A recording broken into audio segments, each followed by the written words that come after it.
My name is Shayna Okuda. I'm 40 years old. Today's date is June 5th, 2011. We're at Honolulu, Hawaii, and my relationship to my partner is as a mentee and friend. My name is Layla Apo Perkins.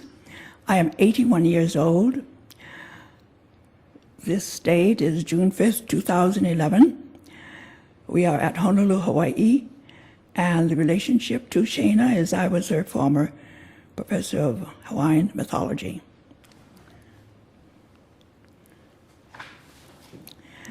Shayna, who were the three biggest influences on your life, and what did you learn from them? Three biggest influences would have to be, one would be my dad, surprisingly. And it wasn't until later years, he passed away when I was 20, that everything that made my life a little more easy just came from his nurturing sense in his old Japanese way. As much as a Japanese man can be affectionate to his daughter. And I would say the second biggest influence would have to be from Anne-Marie Hopkins and Roach.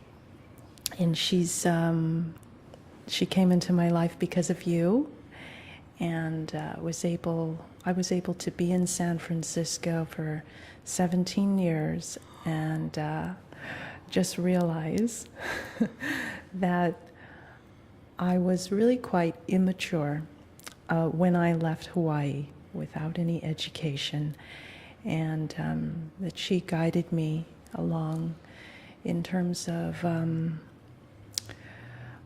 helping me through the most difficult divorce anybody could have, which lasted over a decade in the court system there.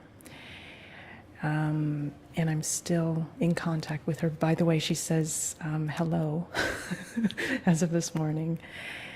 And I'd have to say also you, Lealoha, mostly because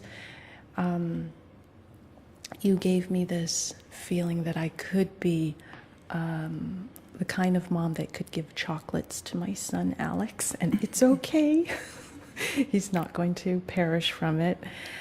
And just the way you can persevere through all of your projects and get through them.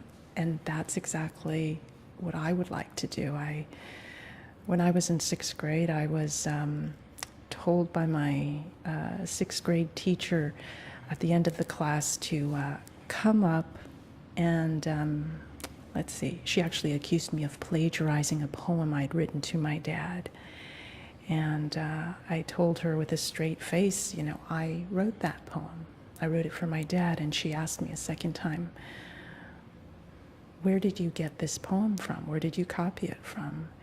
And I just became determined to prove her wrong, become a published writer. And along the way, having met a lot of other writers, I haven't had that kind of constancy the way that I've had with you.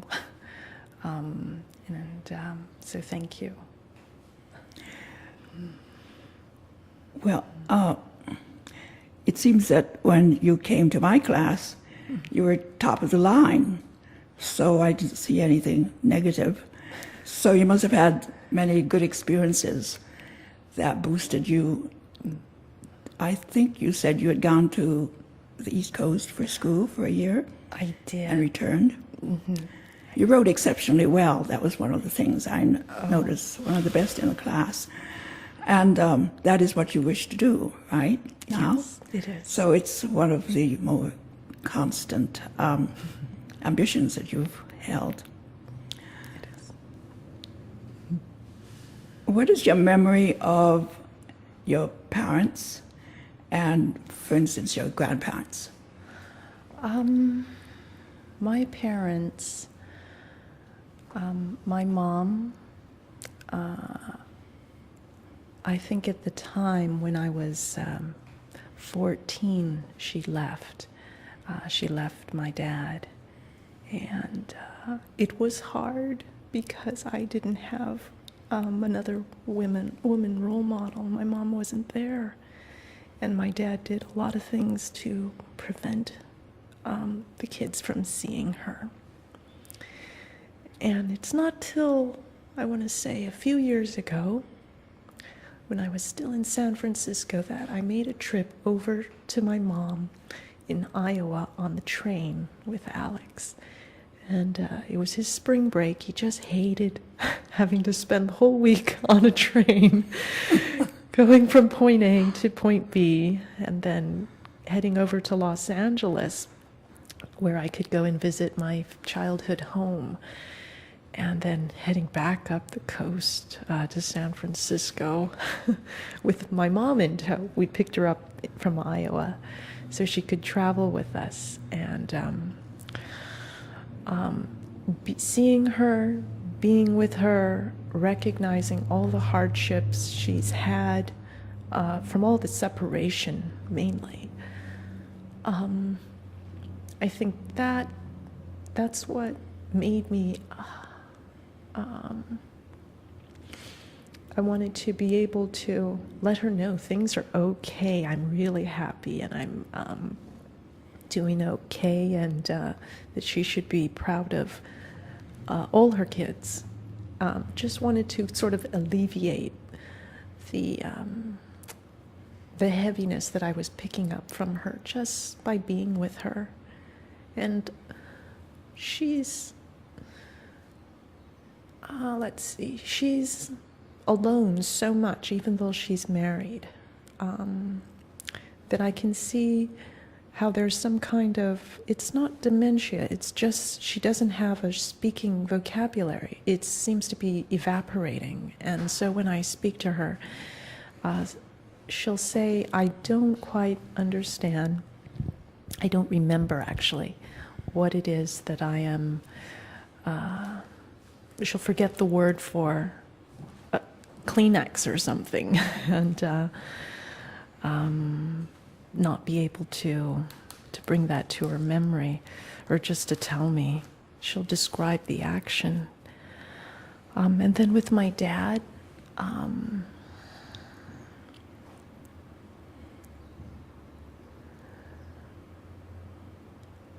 he had a difficult life, and I've heard these stories later, I want to say within the past 5 years, and couldn't really appreciate where he was coming from. But having enjoyed my economics class and macro and microeconomics, just realizing, wow, back in 1979, 1980, when we moved from Los Angeles to Hawaii, that he was up against a great big wall, probably discrimination. They had thought, or I should say, those that he'd worked with in Los Angeles had thought he was actually Mexican than Okinawan. And coming back to Hawaii, realizing that the cost of living and the rate of inflation, that those were things he had to keep the family together. So I understand a lot of the domestic violence that broke out was because of his frustration, caused not by being able to manage and control all the finances. It was really just out of his hands with the economy. He was a good man, and I realized that. He enabled me to go to New York for college. And it's hard to think that he put me through a private school, and I may have been the cause of his early demise, just financially, in terms of trying to make it all work. But I go to Kaneohe probably once a month to go and visit him. And it's a beautiful setting, so I can't really complain about going to visit him. It's I guess been 20 years since he's passed away. So actually, the difficult times, the sometimes critical meetings you had, turned out in the end, you turned it to a positive. And that's probably why when you came to my class, I never dreamed of anything different from anyone else that you were going through. You were just such a good student. What were your parents' names? Oh, my mom's name is Loretta Quintana Lyman, since her husband's name is Lyman. And my dad's name was James Zinichi Okuda.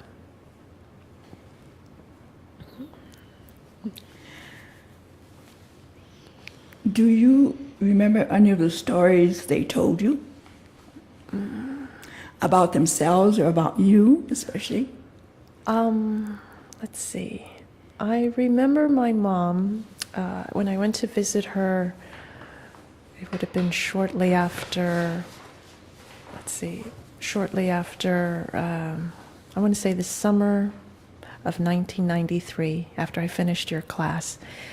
And I did some writing on her computer. And I don't think I ever saved it on a floppy disk. And she always, whenever I speak to her, the thing that she remembers from that time that I went to visit her was she went on her computer and she read what I wrote. And she said she can't remember all the details, but she was very impressed with the story that I started. I guess I can't even remember what it was I put on her computer, but it was just, it's almost like she acknowledged something that I enjoyed doing. Let's see, my dad said very little that I can recall. It's probably the winter of 1989, and my dad had decided to take this position in South Korea, and he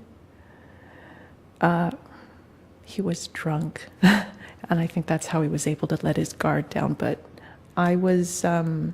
we just arrived in South Korea, and we stayed in a hotel that first night, and I guess I was waiting around somewhere while he was drinking, but we eventually got into the hotel, and in the hall before we went inside, he just sort of stumbled towards me, and he gave me a hug, and I was just so disgusted because he was drunk, and that was actually the first time he hugged me. I was 18, and he said, "I love you." And that's actually the first time he's ever been affectionate that I recognized. He was a soft person underneath this hard shell that he always presented. So that's like a scene I could see in my head playing over that I'd like to capture on paper. You could write a novel about it. Do you have any favorite stories about your son, especially considering that you are a single mom, and in a time where single moms are not in positions of being castigated? You know, at one time it was a terrible thing. Yes. So would you tell us about that? Yes, there is one story. Having been a single mom since Alex was like, I guess 2 years old and 9 months. But this is a story before I left his dad. And we normally read his board books. I guess he was maybe not quite 2 yet. We had this sticky glob of crackers with peanut butter and jelly.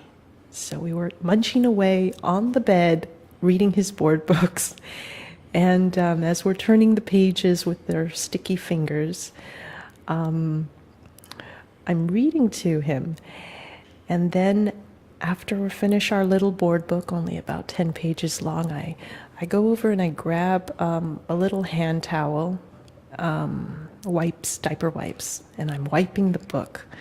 And then just to clean off the pages, and then I get off the bed and I go over to the table. There's a table in the bedroom, and on the table, maybe a few months earlier, I'd picked up this air purifier. And he used to hold his hand in front of it, just feeling the wind blow it. And I put the book, or actually I actually put the book in front of the window.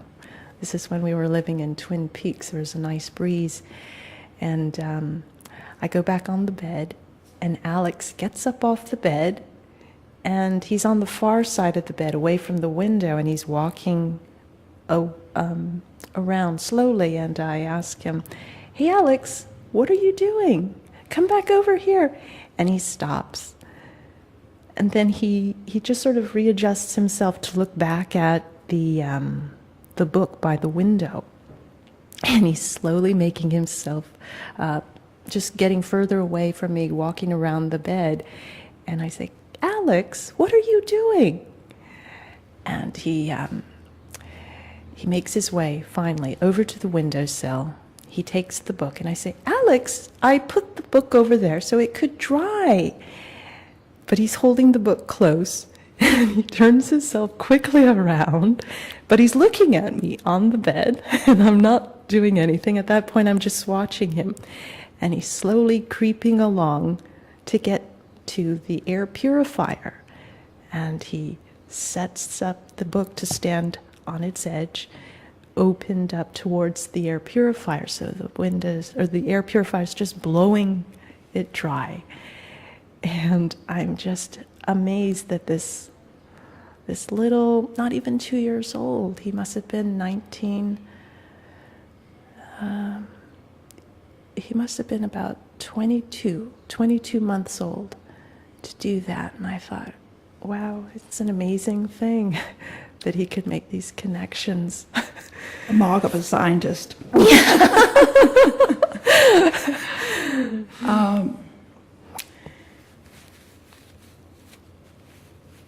What is your best memory of your childhood with respect with almost anything or anybody? Oh, For instance, what kinds of things did you like doing? yes.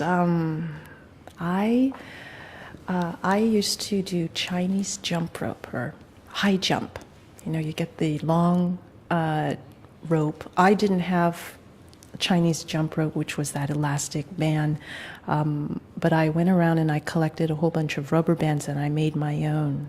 Oh, Yes, so they were nice and stringy, and when you bounced on it, it didn't sting or rip your skin or anything. So I didn't have a lot of friends growing up, so I had, in the backyard, I put the one end of my homemade Chinese jump rope onto the clothesline, and I put the other one up onto a post of the lanai. So maybe it was 12 feet across. And I'd start off really easy.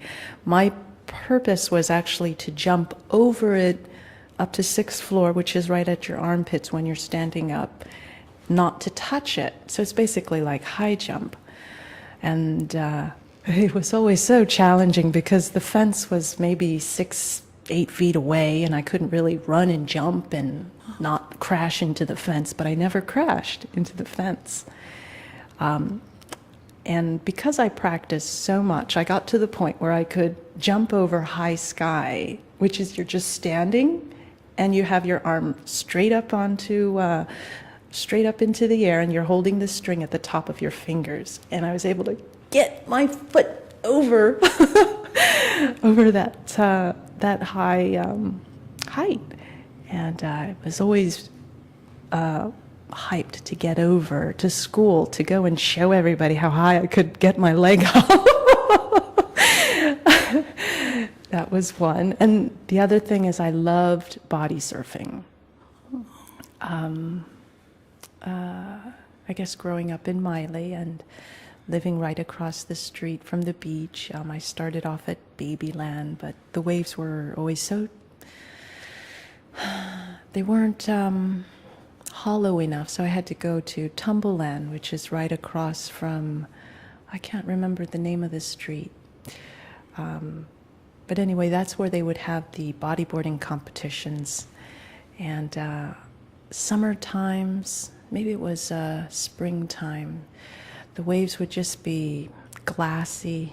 It must have been summertime because the sun would be going down and long days, and just I loved the way the water reflected the light, and you'd just be in the tube, and this enclosure of water allowing you to pass and travel through it.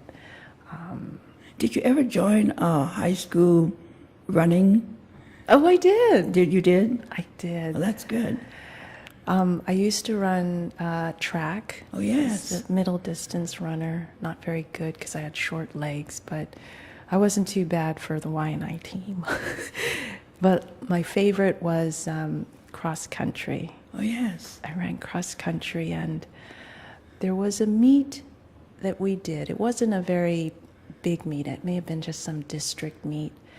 And we were running, I think it was in Pearl City, and it was like the first time I actually enjoyed what I was doing, because I had, during that meet, runner's high, and it's like all the hills were at the right spot, and there was relief when the hill came along and I was going down it to regenerate and get myself going. And that was probably my best time. It's a 2-mile course, and I ran it about 12, it must have been like 12 minutes, 30-something seconds, which I didn't think was too bad. Cross country is very challenging. Not all schools had, even some of the schools, the country schools, did not have them. My sons went to Lion Luna, and they actually founded a club. That's how cross country came to Lion Luna. They decided that they wanted to run, and people thought, Lion is so hot. How crazy. You kids came out of Tonga and out of where? And you come up here to Lahaina and you tell us run. Well, it's hot, and we have to run uphill. Yeah. He says, it's no fun running down here because your knees get sore. Mm-hmm. So my son said, well, that's the whole thing. You learn how to run up and you learn how to run down. And as a result, they got scholarships in part. But so did you ever try as a result of your running? Well, when you went to college? When I was in New York, they didn't have a cross-country team. They had soccer. So I see. I tried to apply for soccer, but they'd already started in the summer and said, oh, you've never played soccer before, you can't do it. Oh. So that would have been a good opportunity, though. Well, they must have missed quite a few people who might have put them on a championship list. What would you like to do, or what do you like doing now that might, you think, last you for the rest of your life?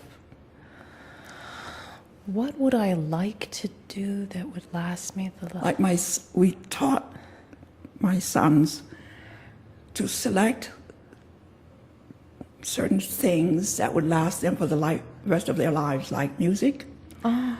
Like my field is poetry. Okay.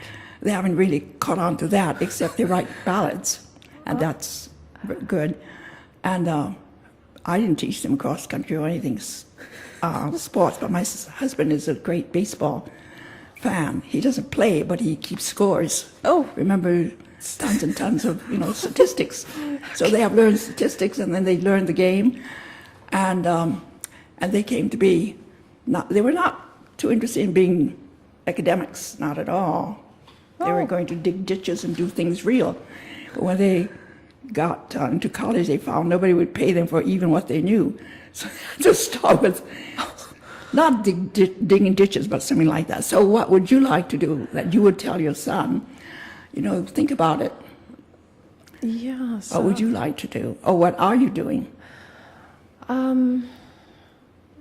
It's a curious thing. I really, some people seem a little bland if they go into accounting or tax law.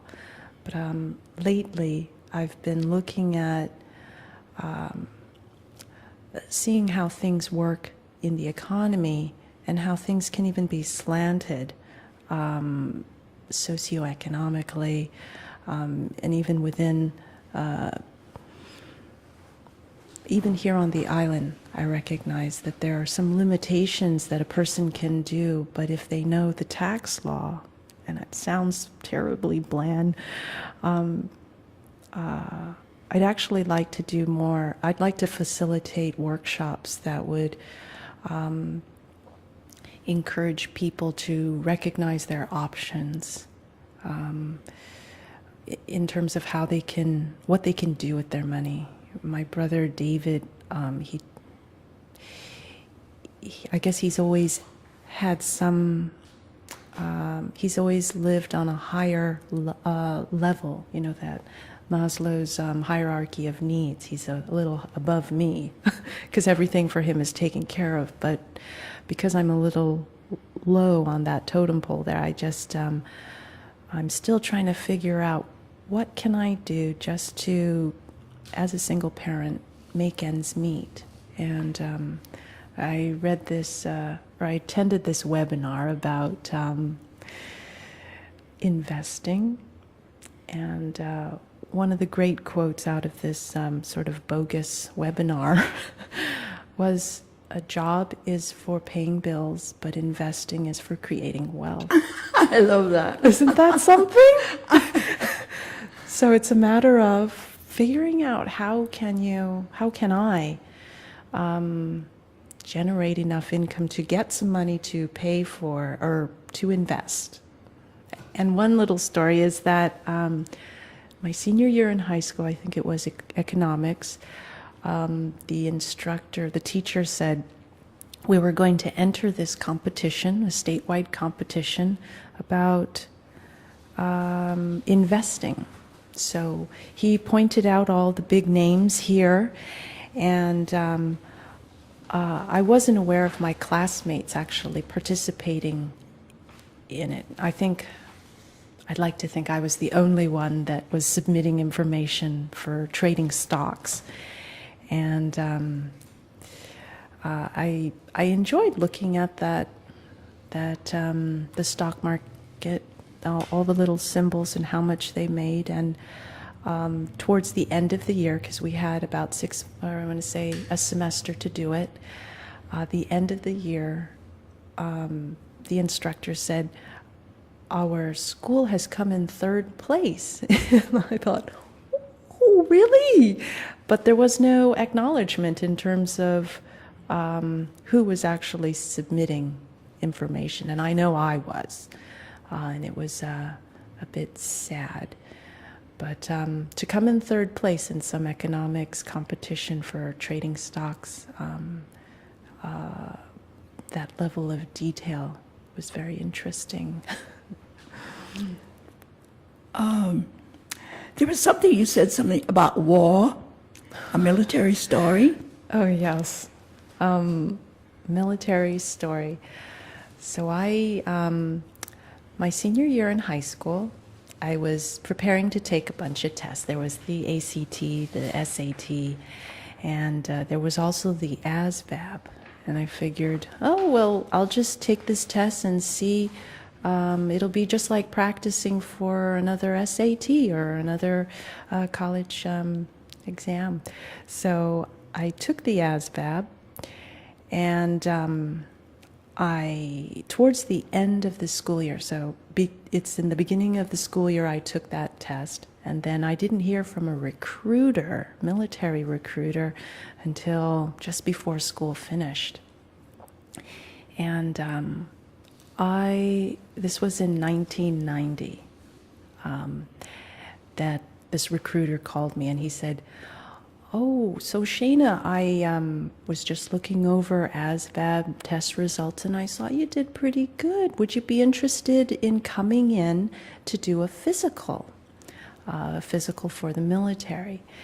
And I said, "Oh, well, I'm not really interested in joining the military." And the recruiter said, "Oh, it's okay. You just can come in and do the physical. And then that's it. You don't have to do anything else." And I said, "Okay, I'll go." And early in the morning, because we live in Waianae, the recruiter drove out before the sun came up. I think he was telling me to be ready by 5 o'clock. It may have been earlier because it was still pretty dark, and it was anyway.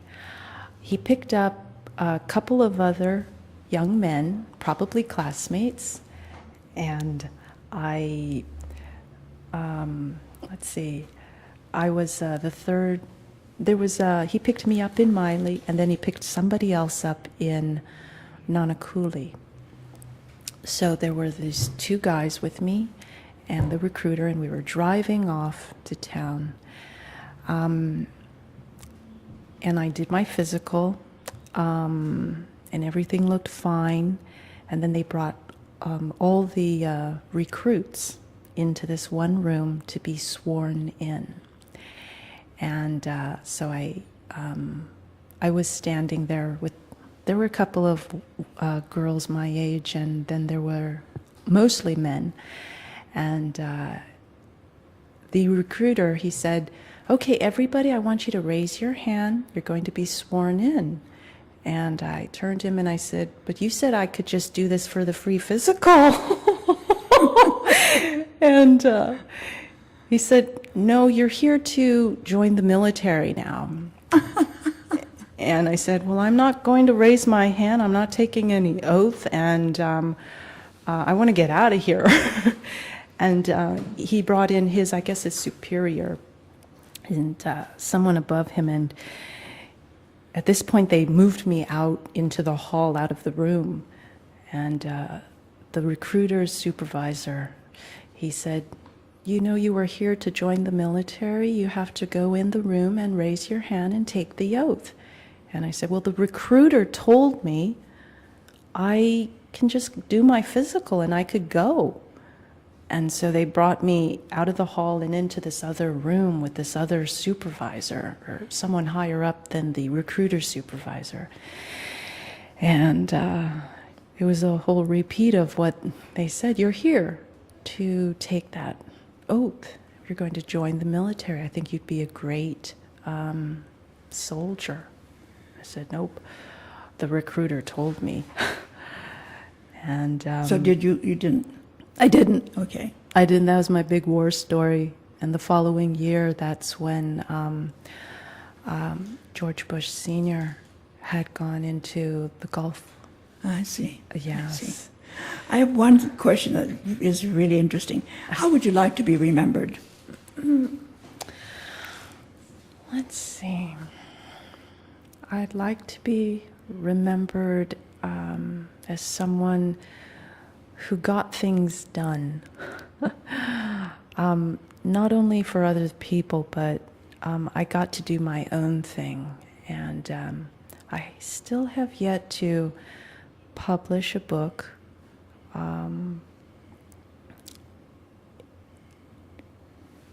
What I'd like to do,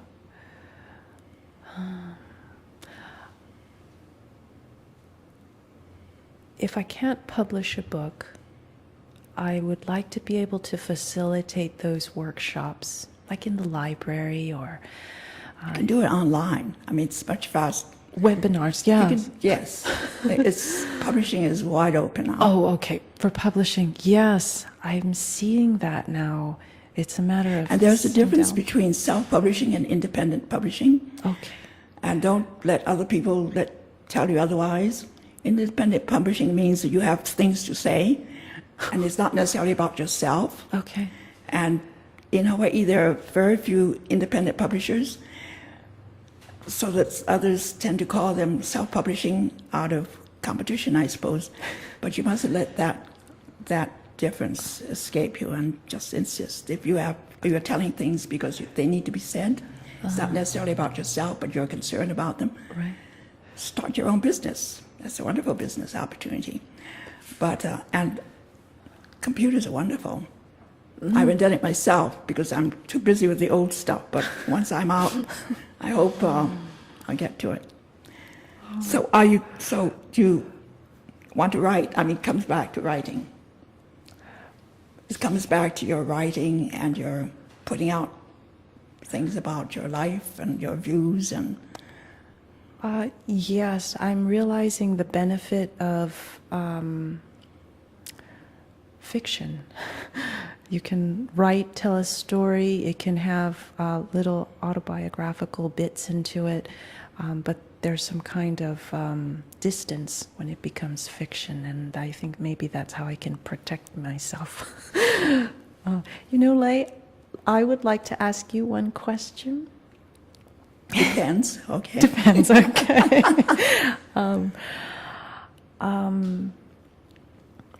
After all these years, what is it that you would like to be remembered for?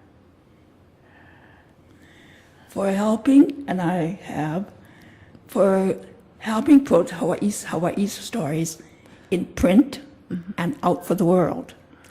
We have been neglected terribly, and I have written everybody I can think of, but mainly I've done examples of it. And I was the first Hawaiian publisher. It was very successful. I didn't mean to write fiction first. I meant to put out the journal. I put out the journal after I put out the fiction, because the fiction and the poetry sold.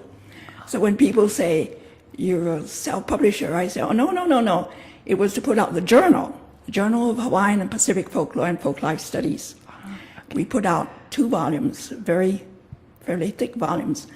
Got the state to give pilot funding for it, and we have 2 more volumes coming. It's taken a while, but it's been done. And in 1980, I wrote a very critical essay about the state of non-literature in Hawaii. It is orature moving into literature. It's a very critical period. And basically that suddenly awoke people in literature to realize that actually the stories in Hawaii were not told. You see, there's this bias against pidgin. Well, if you tell a story and you're telling a story from an ordinary person's viewpoint, it has to be in pidgin. Otherwise, it's not a Hawaii story of that time. Right. So one of the flack I got was that it was in pidgin. And, I hate to say it, but sometimes you just got to put your academic record on. I said, sorry, I have a PhD in the field, and that's where it is. So in Hawaii, in certain aspects in certain times and places, you have to make the opportunity. You can't just wait for things to come. In Hawaii, people say it's slow. Well, it's slow because we haven't had a chance to think how it would be otherwise. Now we are moving outside of Hawaii, and we're seeing all kinds of things on TV and through the internet, learning things firsthand, though it's by the internet, and it's wonderful. The opportunities are just wonderful, especially now we're thinking about outer space and what it means, not necessarily going there, but understanding it. Right. I really want to thank you for inviting me to come and help you put this out, and I hope you found it worthwhile. It's been worthwhile. I'm so glad you were able to make it with me, Lei Aloha. And I wanted to let you know that we haven't spent a lot of time together, but you've always been on my mind because you've introduced me to Anne Marie, and I love you like a mom. Thank you. So thank you. That's for Anne too, especially.